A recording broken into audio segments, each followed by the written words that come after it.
안녕하세요. 뉴스반장입니다.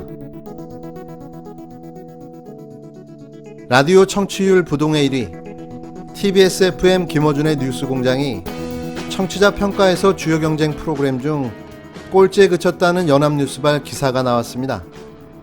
청취율은 1위인데 청취자 평가가 꼴찌다. 이게 대체 무슨 말일까요?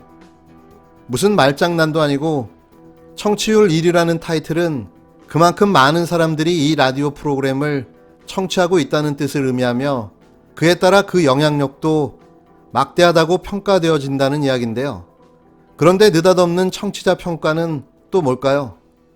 그리고 그 평가에서 꼴찌를 받았다는 사실도 납득이 잘 안 가는데요. 이게 무슨 듣보잡 작업용 조사인 건가요? 갈수록 영향력이 확대되고 청취자는 급격하게 늘어나니 어떻게든 좀 까서 그저 그렇고 그런 라디오 방송으로 매도하려는 의도가 의심됩니다. 18일 한국방송광고진흥공사 약칭 코바코는 최근 실시한 라디오 매체 이용 행태 조사 결과 김어준의 뉴스공장은 MBC 김종배의 시선집중, CBS 김현정의 뉴스쇼에 비해 모든 지표에서 가장 낮은 평가를 받았다고 밝혔는데요. 코바코는 이들 3개 프로그램을 청취한 적이 있는 청취자를 대상으로 유익한, 신뢰가 가는, 중립적인, 정보의 시의성, 흥미로운 등 5개의 항목에 대해 의견을 물었습니다. 김어준의 뉴스공장은 다른 경쟁 프로그램들이 5개 중 4개 항목에서 90점대를 기록하고 최하점도 80점대였던 것과 달리 단 1개의 항목에서도 90점대를 받지 못했는데요. 항목별 점수는 유익한 85점, 신뢰가 가는 79점, 정보의 시의성 85점, 흥미로운 87점으로 나타났습니다. 특히 중립적인 항목은 54점에 그쳐 87점의 김현정의 뉴스쇼, 84점의 김종배의 시선집중보다 30점 이상 뒤졌는데요. 김현정의 뉴스쇼는 정보의 시의성에서 2위에 오른 것 외에 전 항목에서 1위를 차지했고, 김종배의 시선집중은 정보의 시의성에서 1위에 오르고 나머지 모든 항목에서 2위로 조사됐습니다. 김어준의 뉴스공장은 전 항목에서 큰 차이로 3위에 그쳤는데요. 이에 앞서 김어준의 뉴스공장은 5월 한국리서치 조사에서 14.7%의 청취율을 기록해 사상 최고치를 경신했다고 밝힌 바 있습니다. 이달 발표된 조사에서도 청취율 11.9%로 2년째 전체 순위 1위를 유지했는데요. 이런다고 김어준의 뉴스공장의 청취율과 영향력이 절대 줄지 않습니다. 이게 대체 몇 명을 어떤 방식으로 조사했는지 알 수도 없지만 설령 이것이 사실이라고 해도 변함없는 한 가지는 청취율 1위라는 겁니다.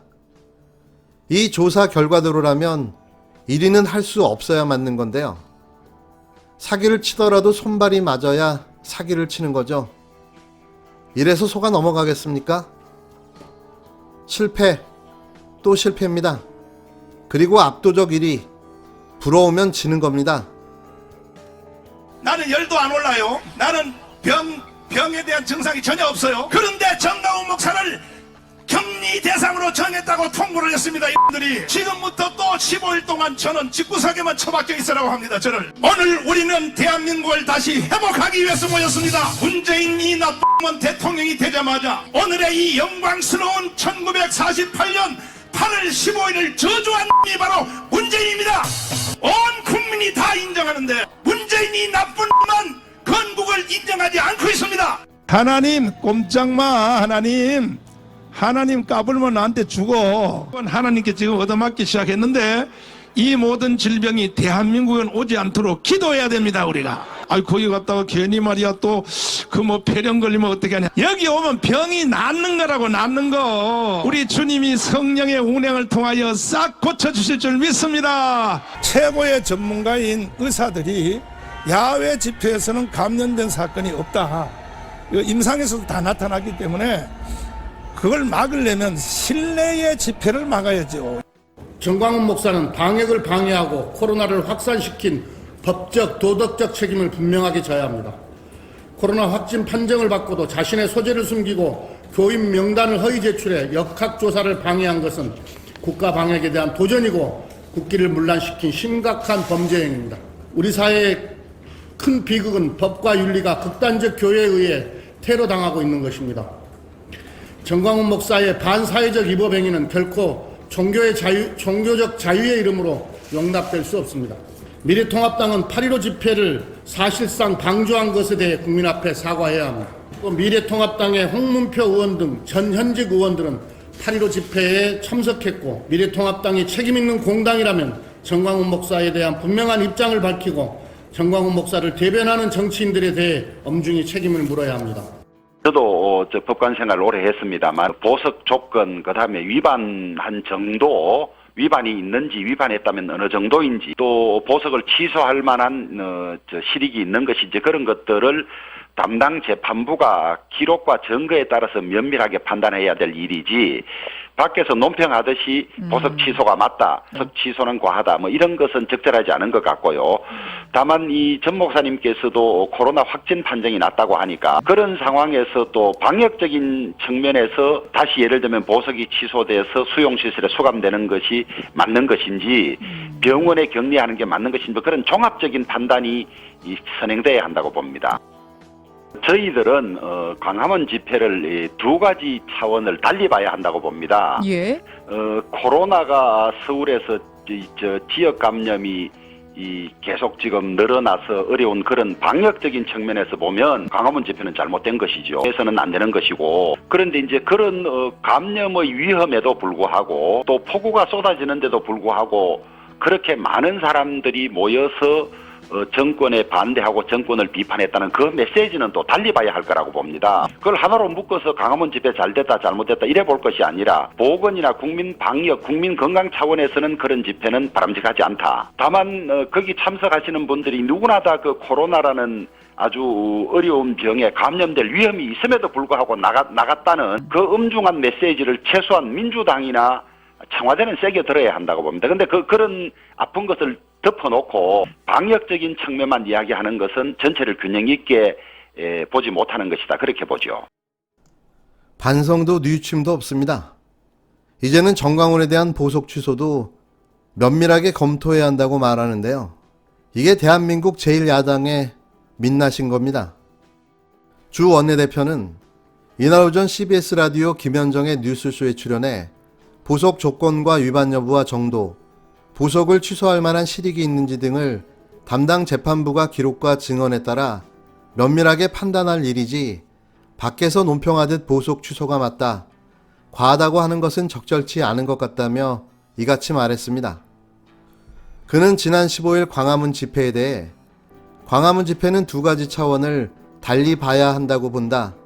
서울에서 코로나19 지역 감염이 계속 늘어나는 방역적 측면에서 보면 광화문 집회는 잘못된 것이고 해서는 안 되는 것이라면서도 감염 위험에도 불구하고 폭우가 쏟아지는데 그렇게 많은 사람들이 모여 정권에 반대한 메시지는 달리 봐야 한다. 하나로 묶어 광화문 집회는 잘됐다 잘못됐다고 볼 게 아니다라고 주장했습니다. 당 차원의 입장이 없다는 지적에 대해서는 그런 이야기를 직간접적으로 한 걸로 한다며 참석한 분들이 코로나19라는 병에 감염될 위험이 있음에도 나갔다는 엄중한 메시지를 더불어민주당이나 청와대는 새겨들어야 한다고 덧붙였습니다. 제가 최재성 수석에게 확인을 못해서 자세한 경위는 알 수가 없는데요. 제가 김종인 위원장 방에 들려서 잠깐 이야기를 들은 적이 있거든요. 취임 인사차 와서 지나가는 말투로 대통령하고 한번 만나는 게 어떻겠냐 이러더랍니다. 그래서 지금 뭐 상황이 그럴 상황이 아니지 않느냐 이런 정도 이야기했다고만 들었습니다. 오히려 우리는 대화하려고 모양새를 갖추었다는 알리바이용이 아닌가 이런 오해를 하고 미래통합당 김종인 비상대책위원장은 민주당이 정광훈과 통합당을 결부시켜 공세를 펴는 것과 관련해 정치적으로 유리하게 이용해보려고 자꾸 쓸데없는 소리를 한다면서 그런 유치한 정치는 그만했으면 좋겠다라고 말했습니다. 코로나19 확진 판정을 받은 정광훈 씨에 대해 스스로가 방역준칙을 지키지 않았던 사람이라며 이같이 밝혔는데요. 김 위원장은 최근 청와대가 문재인 대통령과 여야 대표 회동을 제안한 것과 관련해 최재성 정무수석이 신임 인사차 와서 지나가는 말로 대통령이 한번 만나서 같이 밥을 먹었으면 좋겠다고 한다는 정도의 얘기를 하길래 현재 그런 상황이 아니라고 했다고 전했는데요. 김 위원장은 지금 아무런 현안도 없는데 무슨 얘기를 하겠느냐면서 실질적으로 회담을 하려면 공식적으로 의제가 있고 그에 대한 협의를 하기 위해 회담을 하는 것이지 막연하게 대통령이 보고 싶다고 해서 회담을 할 수는 없지 않느냐고 말했는데요. 또 지금까지 여야가 만나 문제 하나 풀어놓은 게 뭐가 있냐면서 지금 자기네들 뜻대로 할 일을 다 해놓고 이제 와서 만나서 무엇을 얘기하겠다는 건가라고 되물었습니다. 그는 상식에 맞지 않는 짓이라면서 어떻게 정략적으로 이용을 해볼까 해서 최수석에게 그런 얘기를 한 것 같은데 그런 일에 관심도 흥미도 없다고 덧붙였는데요. 뚫린 입이라고 나오는 말이라고 다 말은 아닌 거죠. 통합당의 현실인식 수준을 적나라하게 보여준 김종인 비대위원장과 주호영 대표의 아무 말 대잔치였습니다. 이들에게는 참 신비한 능력이 있는데요. 모든 사안을 자신들의 이익으로만 계산한다는 거죠. 자신들이 키워낸 한 종교 정치인의 행위가 전 국민을 위기로 몰아넣었는데도 불구하고 아무런 입장을 내놓지 않고 있습니다. 무책임하고 무능한 이 집단의 몰상식과 모렴치는 이들을 안 보는 그날까지 극복해 나가야 할 우리의 숙제인 거죠. 정말 징글징글합니다.